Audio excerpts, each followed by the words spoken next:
आव्हान हे सुरुवातीला जे आम्ही इलेक्शन लढलं त्यावेळेस राजकीय कुठलाही नव्हतं, मी पत्रकारिता करत होतो.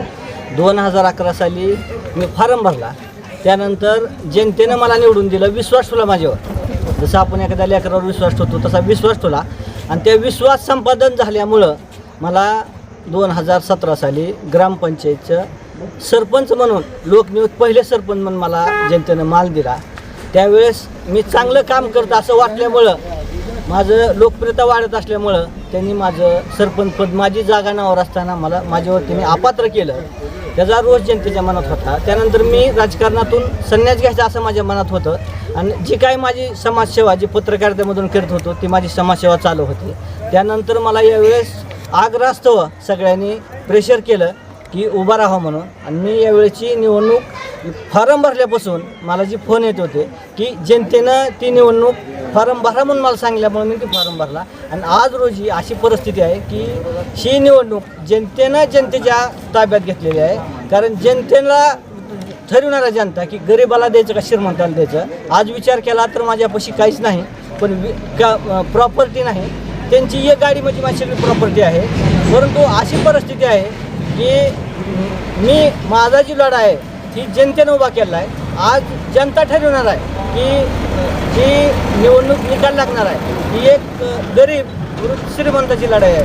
ही एवढा मोठा श्रीमंत एकदम गरीब ही लढाई जिंकायची का हरायची ही जनता ठरवणार आहे. आणि 100% मला जनता ह्यातून विजय करेल असा माझा विश्वास आहे. म्हणजे धनशक्ती विरुद्ध जनशक्ती असा लढा आहे 100% आहे. कारण तुम्ही बघा, माझं बघितलं तर माझं घर बी तुम्ही जाऊन बघा. माझ्याकडे 2 रूम नाहीत, माझ्याकडं गाडी नाही. मला सांगा, मी मोटरसायकलवर हिंडतो.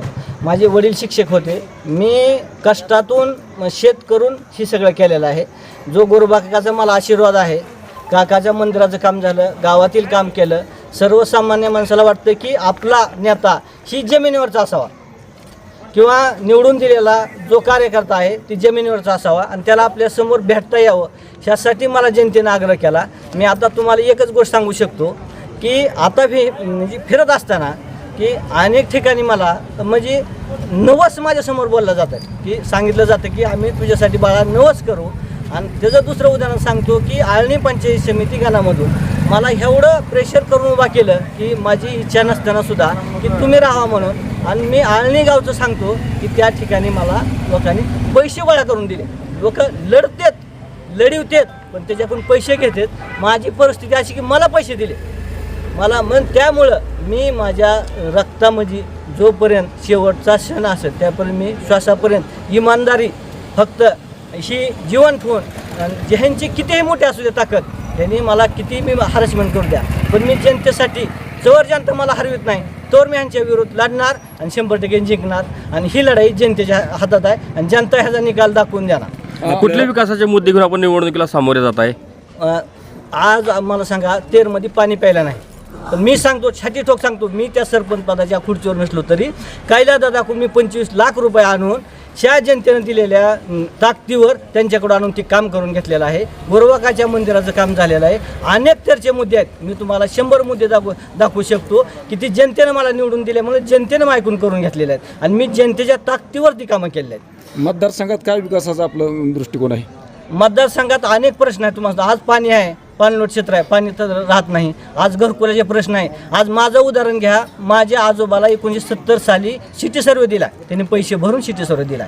मला सांगा, त्या सिटी सर्वे दिल्यानंतर माझी ती जागा ग्रामपंचायत फक्त नोंद घ्यायची होती, त्यांनी घेतली नाही. आणि आमचे आजोबा असेल, पणजोबा असेल किंवा आज आमचा जन्म असेल, आम्हाला घरकुल मिळत नाही.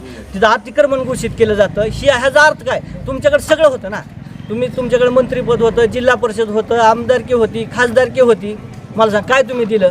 आज मला सांगा, अनेक उद्योग आहेत. आज तेरमध्ये बघितलं तर गाळ्याचं बघितलं तर 10,000 15,000 हजार रुपये भाडं आहे. आज सर्वसामान्याला गाळ्या मिळत नाही. उद्योग करायचा म्हणलं त्यांनी करायचा कसा गोरगरिबाने? हे अनेक प्रश्न आहेत. तुम्हाला सांगतो, नालीचा प्रश्न आहे. आज मातंग वस्तीमध्ये गेलं तर पाणीच बाहेर निघत नाही, निचरा होत नाही. आणि काम मात्र वर्षाला केले जाते, त्याचे पैसे मॉडिफिकेशन केले जाते. पैशाचा भ्रष्टाचार करून कार्यकर्ते पैसे खातात आणि त्याला ह्यांचं पाठबळ आहे. त्यामुळे जनता ह्यांच्यावर वैतागलेली आहे आणि जनता 100% निकाल माझ्या बाजूने लावेल अशी मला अपेक्षा आहे. आणि ही इलेक्शन मी त्यांच्या आग्रस्थावर लढलेलं आहे आणि ह्याचा निकाल सर्वसामान्य नागरिक लावेल ही माझी इच्छा आहे. मतदारांना काय आव्हान असणार आहे आपले? मला एकच फक्त गरिबी किंवा श्रीमंती. तुम्हाला गरिबी टिकवायची असेल, तुमची नीतिमत्ता ठरवायची असेल, ज्या मुन्ना खटावकरनं 2011 साली 25 लाख रुपये नाकारले, तुम्ही 25 लाख दिले तरच मतदान करा, नाहीतर करू नका. बघा नीतीच कशी होत असते ती. हां, माणसाचं काय, माणसानं पैशाला कवच बघायचं नाही. आपण आपलं मत अंतकरणापासून दिलं पाहिजे. ही मत जोपर्यंत तुम्ही अंतकरणापासून मन देत नाही तोपर्यंत लोकशाही जिवंत राहणार नाही. आणि ही जी आहेत हुकुमशाहीची माणसं आज करोडो रुपयाची गाड्या घेऊन येऊन आपल्यावर अन्याय करीत राहतील आणि आपलं नुकसान करत राहतील. आज बेकारी वाढली, तुम्ही बघा आज शेतकऱ्याची परिस्थिती बघा, आज धनगर समाजाचं बघा किती मला सांगा आव्हान आहे त्यांच्याकडे, किती मॉडिफिकेशन करून ती करू शकतात मला सांगा. आज घरकुलाचा प्रश्न आहे, उद्योगाचा प्रश्न आहे. आज बेकारी, आज आम्हाला आमचे नेते मंडळी पैसे देतात का देते तर आमचा जो कार्यकर्ता आहे किंवा तेरचा नागरिक आहे मुंबई पुण्याहून गाड्या घेऊन येतात आणि विकास म्हणायचा झाला ह्यांचा तर एक आमदार ह्यांनी कमी केला, ह्याच्यापेक्षा दुर्दैव का असेल सांगा. गोरबागाच्या मंदिरात ह्यांनी पत्रा काढला नाही, ह्याच्यापेक्षा दुर्दैव का असेल. महाद्वार रोडवर घातलं, ह्याच्यापेक्षा दुर्दैव का असेल. ह्यांनी खोटे गेल्या इलेक्शनला खोटे ह्यांनी आटे दिले मला सांगा. आज माझ्या भागात खोटे आटे दिले आणि हे म्हणजे सगळं प्रत्येक इलेक्शनला इलेक्शन पुरतं आम्हीच दाखवायचं. इलेक्शन झालं की त्याचं ती पान बंद करायचं, नवीन पुन्हा कार्यकर्ता तयार करायचा, नवीन पान करायचे, पैसे द्यायचे, पैशावर इलेक्शन लढायचे. हे वेळेचं इलेक्शन हे नीतीवर असेल, ही जिल्ह्याची महाराष्ट्राची लढाई असेल की तेरची जनता मला विजयी 100% करून दाखवेल. गोरबाकाचं जोपर्यंत काम होत नाही तोपर्यंत ही माझा लढा राहणार. गावातला सर्वसामान्य लहानात लहान काम असेल मी ती 100% करायचा प्रयत्न करणार. मी गरीब असलो तरी माझ्यापाशी इमानदारी आहे. कारण उपाध्यक्ष होते, आमदार होते, खासदार होते, मंत्री होते, काय केलं हे मला सांगा.